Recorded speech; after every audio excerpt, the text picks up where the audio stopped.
हर कोई अब करेगा बात प्यार की, ना रहेगी लड़ाई कोई जीत हार की। एक परिवार सा हिंदुस्तान होगा आने वाला कल देखो कैसा होगा।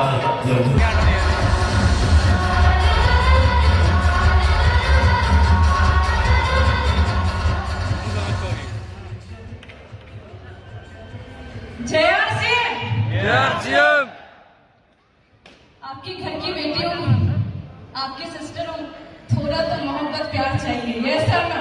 Yes. Thank you so much. नाम मधुश्री है, हॉरिजन बिहार से बिलोंग करती हूँ।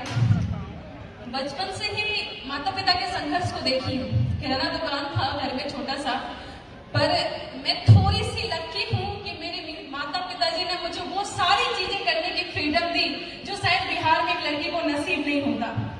बचपन से ही ट्यूशन पढ़ाना स्टार्ट किया। स्कूल में हमेशा टॉपर में से एक रही। 12th में पूरे स्टेट में टॉप 1% में आई। जेई मेंस अलग अलग एग्जाम्स क्वालिफाई किए। सारे एग्जाम्स क्वालिफाई करने के बाद में जो इंडिया की सबसे अच्छी कॉलेज मुझे मिल रही थी वो इंडिया की टॉप 4 रिसर्च कॉलेज में से एक Indian institute of science education research Kolkata में मैंने एडमिशन लिया। रैंक अच्छी थी। रैंक अच्छी होने के कारण 12th के बाद की जितनी भी पढ़ाई की खर्च थी वो गवर्नमेंट के स्कॉलरशिप से मैंने पूरी की है। सब कुछ ठीक ठाक चल रहा था। सब कुछ ठीक ठाक चल रहा था और तभी एंट्री होती है मेरे बिजनेस गुरु मोहन प्रसाद सर की। उनके द्वारा मुझे एक इवेंट में लेके जाया गया, जैसे आप आज बड़े इवेंट में हैं। उस इवेंट में जब मैं गई और वहां पे रॉयल्टी का celebration, passive income, financial freedom, financial security, ये सब शब्दों को जब मैं सुनी तो मुझे रियलाइज हुआ कि अगर मधु तुझे कुछ करना है तो यही करना है। और उस दिन मैं प्रोफेशनली आज बिजनेस में करियर बनाने का डिसीजन ली। जब बिजनेस की शुरुआत की तो बहुत सारे लोगों ने डराने की कोशिश की कि मधु, हिंदुस्तान में लोग नॉर्मल ग्रेजुएशन के साथ में बिजनेस नहीं कर पाते, बिजनेस क्या कुछ नहीं करते, और तुम बोल रही हो कि रिसर्च की पढ़ाई के साथ में तुम बिजनेस करोगी, तुम कहीं बर्बाद ना हो जाओ। लेकिन तब तक बहुत देर हो चुकी थी। तब तक मेरा गोल स्टेटमेंट इतना हाई हो चुका था कि उनकी बातों का कोई असर मुझ पे नहीं होता। मैंने कॉलेज जब शुरू हुआ तो पढ़ाई से पहले का, क्लासेस जब स्टार्ट होती थी उससे पहले का टाइम, क्लासेस जब खत्म हो जाती थी उसके बाद का टाइम, लोकल स्तर पे काम किया, फोन पे काम किया, सोशल मीडिया पे काम किया, सैटरडे संडे बाहर निकल के आउट ऑफ स्टेशन में काम की। काम करते गई अपना टू डू लिस्ट बनाई और अपने पढ़ाई और बिजनेस को बैलेंस करते हुए आगे बढ़ती गई। वो सारी चीजें, चाहे वो मूवी नाइट हो, चाहे क्लबिंग हो, चाहे गॉसिप हो, चाहे कुछ भी हो, वो सारी चीजें जो मेरे गोल स्टेटमेंट से मैच नहीं होता था, वो सारी की सारी चीजें मैंने छोड़ दी। इसलिए मैं आज यहाँ पे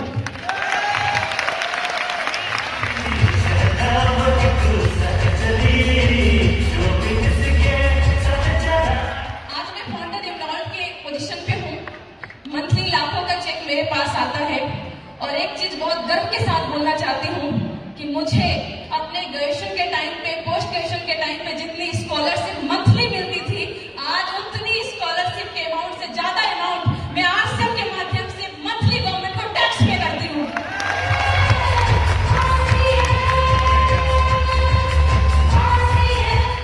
अभी मैं पीएचडी कर रही हूँ, जेआरएफ पोजीशन पे हूँ, जूनियर रिसर्च फेलो की पोजीशन पे हूँ। अभी जो मेरी मंथली स्कॉलरशिप मुझे मिलती है गवर्नमेंट से वो 42,000 रुपीज की मंथली स्कॉलरशिप है। और एक चीज मैं दावा करनी चाहती हूँ यहाँ पे कि एक दिन ऐसा आएगा कि 42,000 के अमाउंट मैं गवर्नमेंट को मंथली टैक्स पे करूंगी। और इसमें मेरी ताकत बिल्कुल भी नहीं है। इसमें हमारे आरसीएम सिस्टम की और हमारे कोर लीडर की एजुकेशन की ताकत है।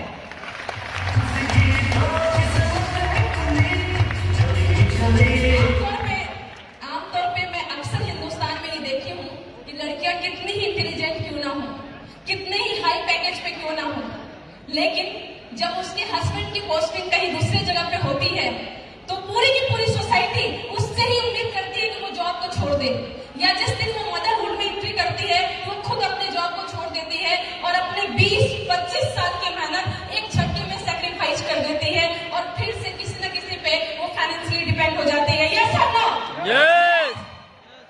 ये सब चीज जब मैं सोचती हूँ ना, मैं खुद डर जाती हूँ।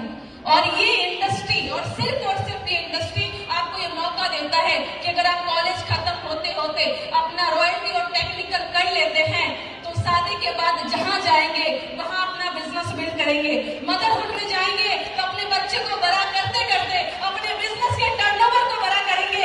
लाइफ के अलग अलग फेज में कामयाबी के नए नए मुकाम को आप छुएंगे। लोगों में ये भी कंफ्यूजन है कि ये बिजनेस तो फील्ड वर्क का है, ऑर्केस्ट्रेशन वर्क का है, तो लड़कियों के लिए बहुत रिस्की होगा, लोग इसको नहीं कर पाएंगे, लड़कियों के लिए सेफ नहीं है।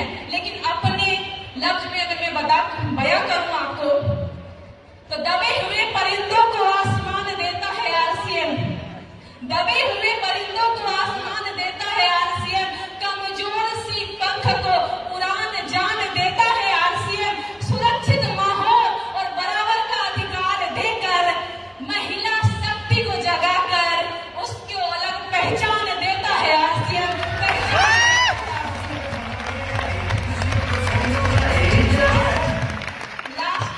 Last but not the list, यहाँ पे जितने भी पेरेंट्स बैठे हुए हैं, आप सभी से दिल से रिक्वेस्ट करना चाहती हूँ कि आज और अभी ये फैसला लीजिए कि आप अपने बच्चों की पढ़ाई कंप्लीट करवा के कभी न खत्म होने वाली जॉब की लाइन में लगवाना चाहते हैं और अपने बच्चों का कीमती समय एक्टिव इनकम के लिए बेचना चाहते हैं, बेच देना चाहते हैं, या अपने बच्चों को इस स्टेज पे लेके आना चाहते हैं, यहां तक लेके आना चाहते हैं। मैं लड़की होते हुए, मैं पीएचडी करते हुए, मैं घर की जिम्मेदारी को संभालते हुए बिहार के एक छोटे से गांव से निकलकर अगर यहां तक आ सकती हूं तो आप सभी आ सकते हैं। आप सभी का वेलकम है। Thank you so much.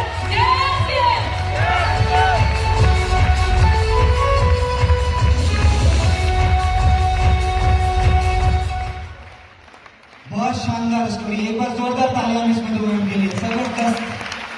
इसलिए इनकी एनर्जी से बहुत सारे युवा के अंदर एक जोश और जुनून बनता है कि अगर ये कर सकती हैं तो हम भी कर सकते हैं। कितने लोग कर सकते हैं? कर सकते हैं। बहुत बहुत धन्यवाद। आगे के प्रोग्राम को आगे लेकर चलते हैं। अब आपको मैं बता दूं कि अपनी जिंदगी में कहीं भी कामयाब होने के लिए आपका दिमाग आपके साथ होना बहुत जरूरी है, आपका माइंड आपको सपोर्ट करना बहुत जरूरी है। क्योंकि रिस्पेक्टेड हमारे जो ग्रेट लीडर्स हैं, मैंने मुकेश कोठारी सर को एक बार सुन रहा था, उन्होंने एक बात कही थी, अगर इस दिमाग में बीज डालोगे कि 1000 रुपए महीने कमाना है तो वो 1000 रुपए कमाने का तरीका बताएगा। इस दिमाग में बीज डालोगे 10,000 रुपए महीने कमाना है तो वो 10,000 कमाने को तैयार कर देगा। लेकिन इसी दिमाग को अगर तुमने कमांडमेंट दे दिया कि 1 लाख रुपए महीने कमाना है तो ये वो दिमाग है जो तुम्हें 1 लाख रुपए महीने कमाने के लिए तैयार कर देगा।